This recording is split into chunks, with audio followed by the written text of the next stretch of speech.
Kuna wanaonitizama nilivyo na wakasema mama hamna kitu. Najua nilisema ndani ya miezi 6 nilikuwa nasoma na nyinyi mmenisoma. Kwa sasa tumesomana, kazi iendelee. Mama Samia Suluhu, kazi iendelee.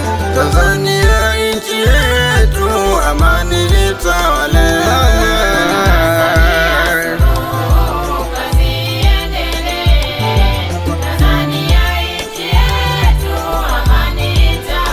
Mama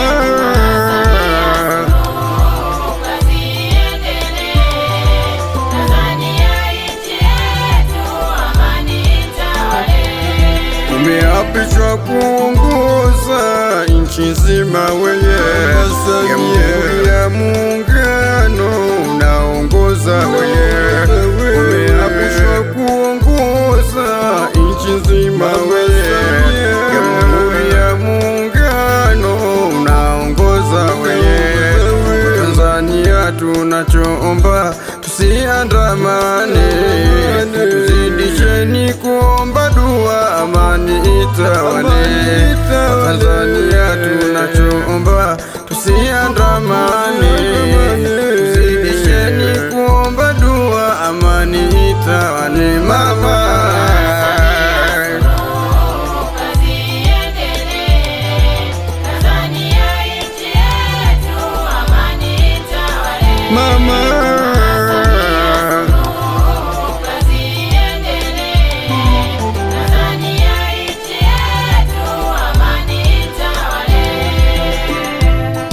inawezekana kuelewa ni kugumu na inawezekana kutachukua muda, lakini baadaye siku moja watakumbuka, na mimi hilo nina uhakika.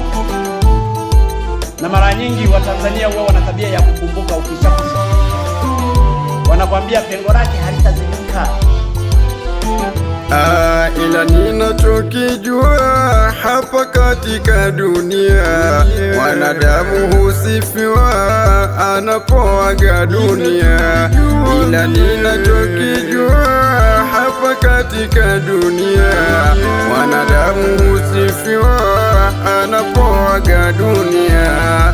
Habari mbaya zinasambazwa mitandaoni, nyie ni kitu gani mnachotaka mama tufanyie? Habari mbaya zinasambazwa mitandaoni, nyie ni kitu gani mnachotaka mama tufanyie? Ila ninachokijua hapa katika dunia, wanadamu husifiwa anapoaga dunia.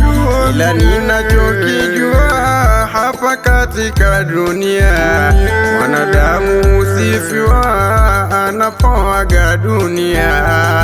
Jukumu hili la uongozi ni kazi kubwa, nyie ni nani aloongoza wote wamsifie. Jukumu hili la uongozi ni kazi kubwa, nyie wala hayupo aloongoza wote wamsifie.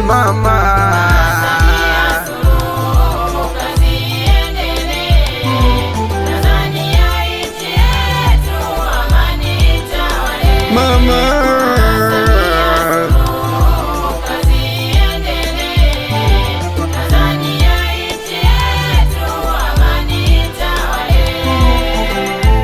ya Rabbi, tubariki na utuongoze katika nchi yetu ya Tanzania ya Rabbi. Hakika amani ndo msingi wa wananchi, amani ndo nguzo ya mwanadamu, kwani madhehebu yote yanakili kuwa amani ni muhimu katika uhai wa mwanadamu. Lakini kiumbe yote akikaa kwa amani, basi atakaa kwa furaha muda wote. Ujumbe huu umeletwa na Al-Mutarasti Muminati Mlangala kutoka kata ya Kalinzi, mkoa wa Kigoma, Tanzania. Wameshirikiana na Sajada bin Shaban Ikizenga ni Muhila Allah ibariki Tanzania, amin ya rabbil alamin.